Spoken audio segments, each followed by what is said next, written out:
What's in a name, they say. Shakespeare was very popular in asking that question. What does a name meaning have? And there's a fascinating documentary playing at the Melbourne Documentary Film Festival called The Other Fellow. And it's my great pleasure to be speaking to the director of The Other Fellow, Matthew Bauer. Matthew, welcome to Movie Metropolis. Thank you very much, Peter. Pleasure to be here. And what's in a name indeed? James Bond. This is such an interesting idea and concept. How did it first come about? Look, I mean, you've often kind of got different ideas. This one, I mean, it mainly came through. At first, I looked for these guys on the internet, and as is very baked into the fabric of this film, I discovered very quickly that they're very hard to find. You know, because you can't Google people like this, they can't join Facebook. And they can join Facebook, but under different variations of James Bond. So all my characters on Facebook are called Bond James or JB Bond. And so once I figured that out, I just kind of said to them all, like, is there anything here that would surprise people or anything like that? And very quickly, you know, of course, there were the Aston Martin jokes and that kind of thing, but very quickly they were coming back with stories really about very deep things about male identity and how the name really affected them, especially in terms of, you know, marriage and kids, because names get handed down. But also primarily their stories were the stuff of thrillers a lot of the time, you know, and stuff about encounters with the police, things about, you know, one of our characters is arrested for murder during the film. And then that leads to cases of mistaken identity, but in a much more kind of high stakes way. And stories about I can't go into too many spoilers, but stories about stalkers and how the name James Bond came to be involved in a story about a stalker. And very quickly, I kind of went, there's a lot more to this than martinis, girls, and guns jokes that I was expecting. And so when you see the film, all that stuff you're expecting kind of gets out the way in about the first 5 minutes. I don't know if you found, Peter. And then it kind of moves on quite quickly into, I hope, much more kind of thematically rich territory.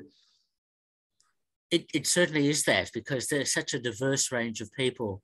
But if we first look at the initial proposition, because Ian Fleming, in trying to find a name for a spy in 1952, I think,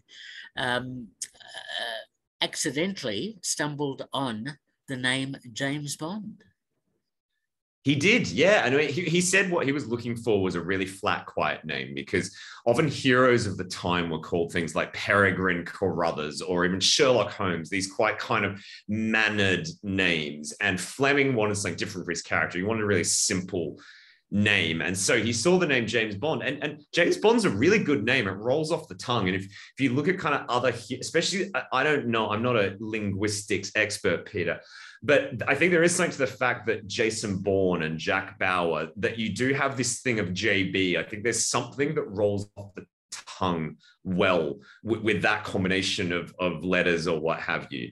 And yeah, he saw James Bond and went, that's a really quiet name. And unfortunately, he stole it from a book that was on his bookshelf of an American ornithologist called James Bond. And a lot of people know that part of the story, but what we did was actually finally traced up what happened to the real James Bond back in America after this happened. And it turns out quite a lot actually happened, especially when Fleming told the world that he'd stolen it from this man. And then, of course, the media storm that then came to him was kind of, in a way, he was the first one to go through what my characters in the film in the present day are all going through kind of 60 years later. And Fleming did this all the time, by the way. There's one of the most famous brutalist architects in London is called Erno Goldfinger, right?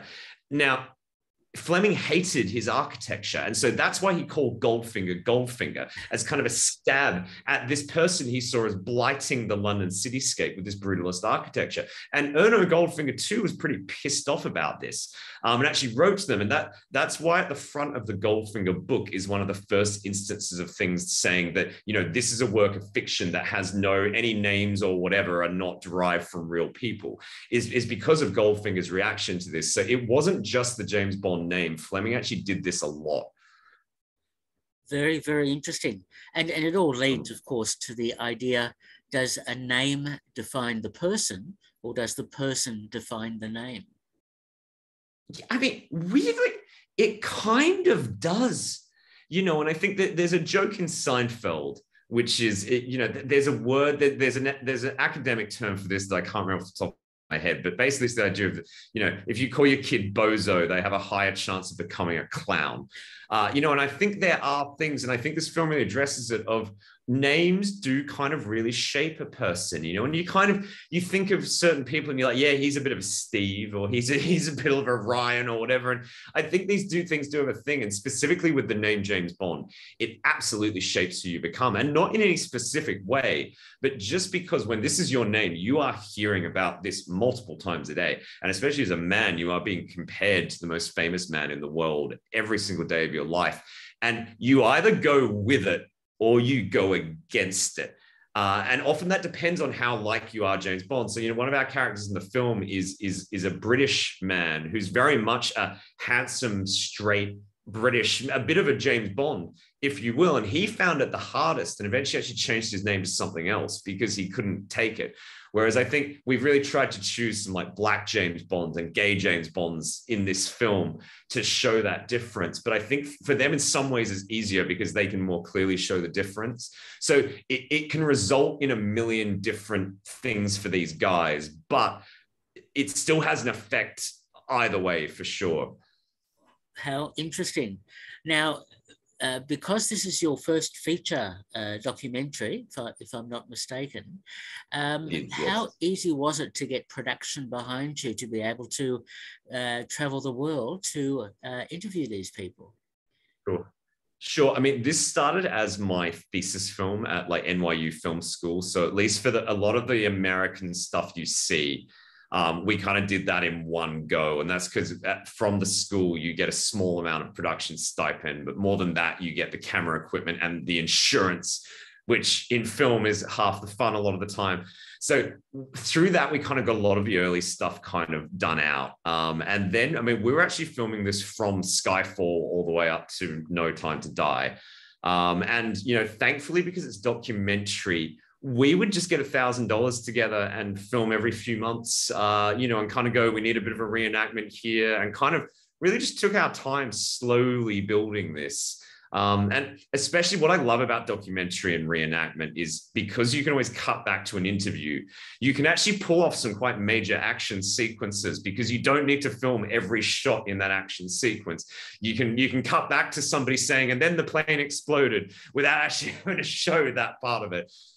So yeah, it was just this thing that we slowly pieced together, and often it related to, in the film, especially with the story of the man who's arrested for murder, we had to film around his prison sentences for that. And then, with another, again, I can't spoil things, with another major character in the film, we had to wait for them to become of age in order for us to legally show some certain things. And so, yeah, we took our time. I'll tell you, Peter, though, when I left film school, they said to us, don't rush your first feature. They said, get it right. They said, we know you're going to want to make a feature film. And they said to us, don't rush it. And I saw some people who rushed it out too quickly. And I kind of learned from that. And maybe I went in the opposite direction by taking too long and being too careful with this. But we wanted to get it right, and I think, we're finally done now because we finally got to a point where we said, we think this is it, and you kind of know that because you get to a point when you try new things and it's worse than what you already had. And that tends to be the point when you're like, I think this is the film. Again, such an interesting process. I can imagine, it's so interesting, the diverse range of people that are part of your film, that some of them, and maybe you had a few lined up, who refused to be interviewed or were concerned about saying too much. Yeah, again, I'm treading around spoilers, but in terms of the final James Bond you see in the film, he was actually one of the first people I contacted. And when I contacted him, he actually spoke with his family about this and said, there's a guy on the internet looking for guys called James Bond. And, his mother actually ended up doing a police check on me for reasons I can't go into, but you'll know what I'm talking about. But so that was a specific kind of one. And then aside from that, Generally, I find it based on geography. People in America say yes, people in Europe say no, basically. And I think that just goes with the cultures of those places. Someone in Europe goes, why on earth would I want to be in a film? And I agree with them. I'm like, I wouldn't want to be in a film, but Americans tend to say, yeah. I mean, even the guys in prison, I wrote to him in prison and said, hey, I know you're, awaiting a murder trial right now. Would you like to? And by the way, I'm not coming from the normal media. I'm coming from a film about men called James Bond. And he said, fuck yeah, I want to be in your film. And so I tend to find that's the division with that. Yeah. Okay. Did you have any support or approval at all from the James Bond producers?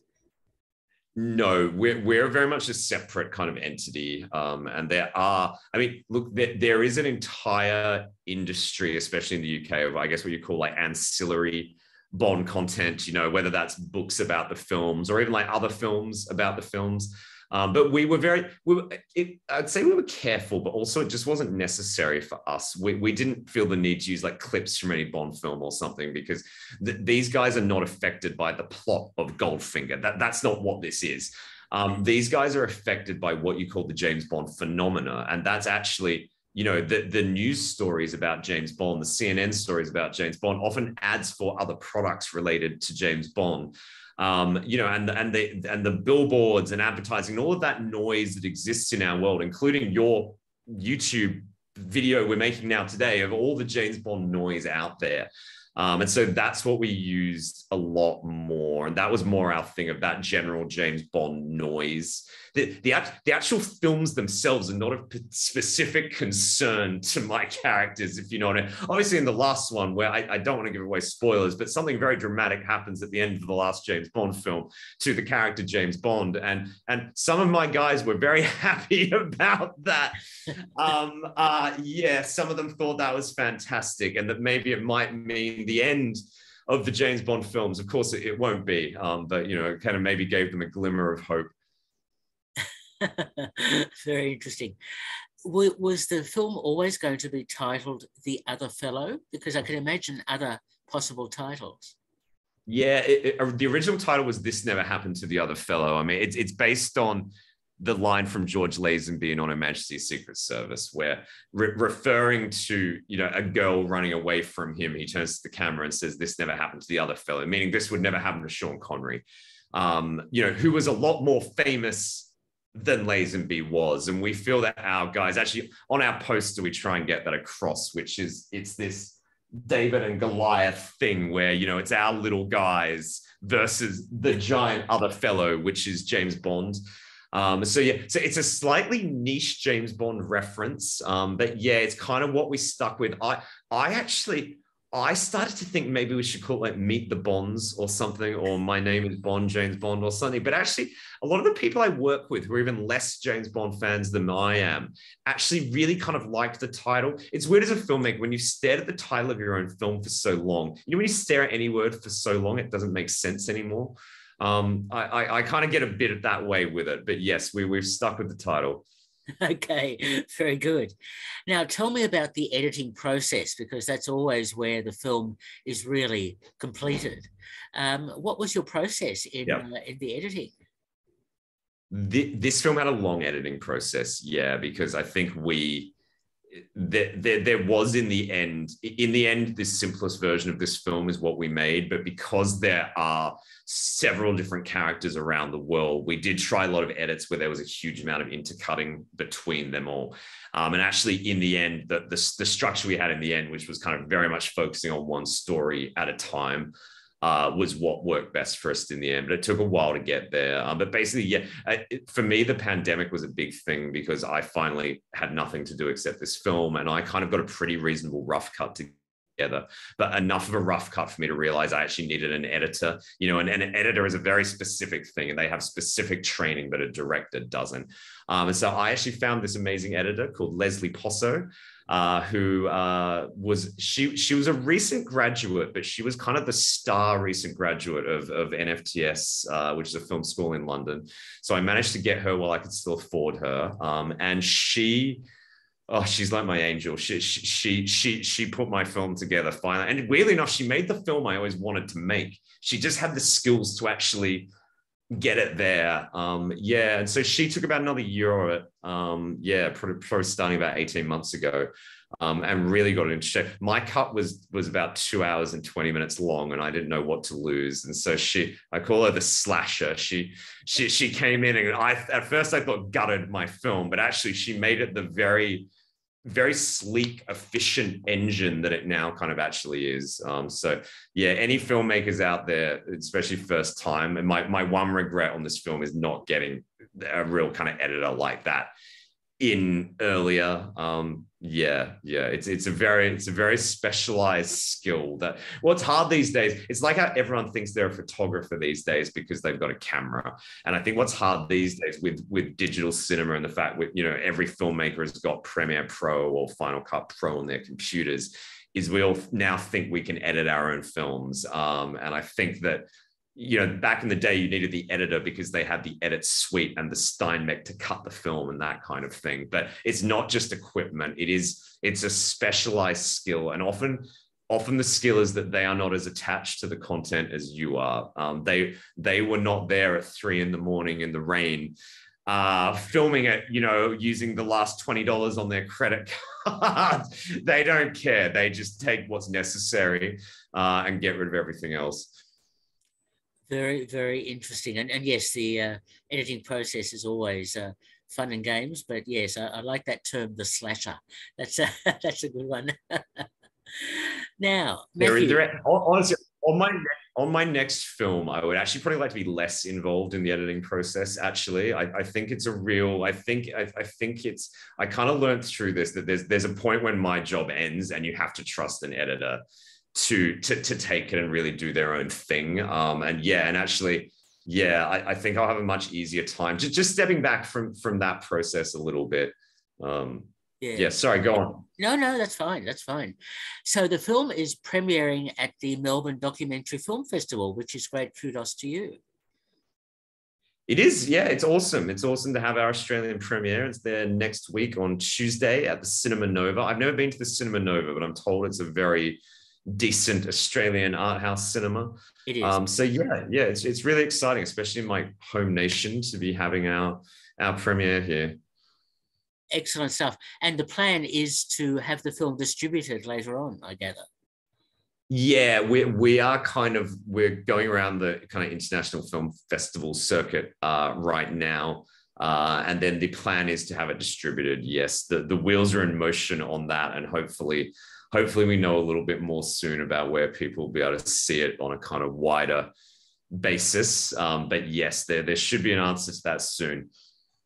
Very good, and good luck with that. Hopefully it'll work out. So, Matthew, are you working on another film at the moment?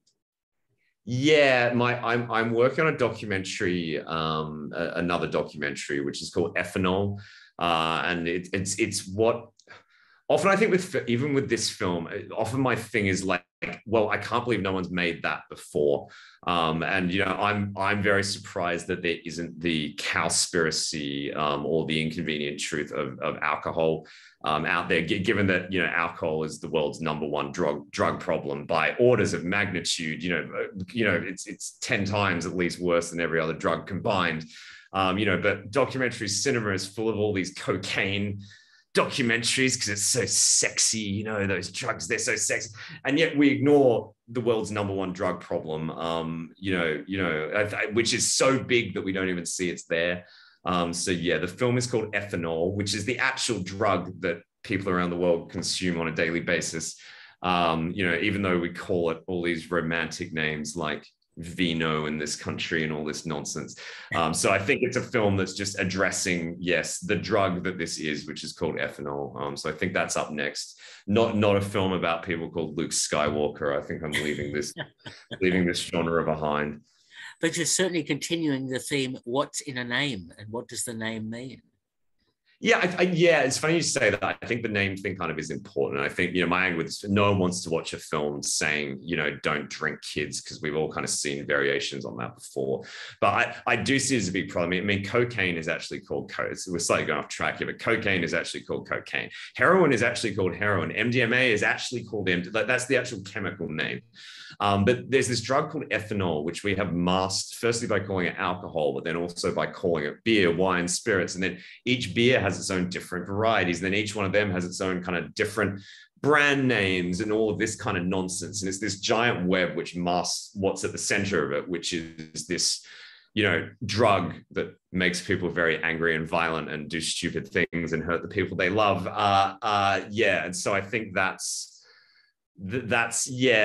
do think that name element is important, actually. And I think it's often it comes down to those kind of very simple things. And I think that's the approach we're taking with it. Yeah.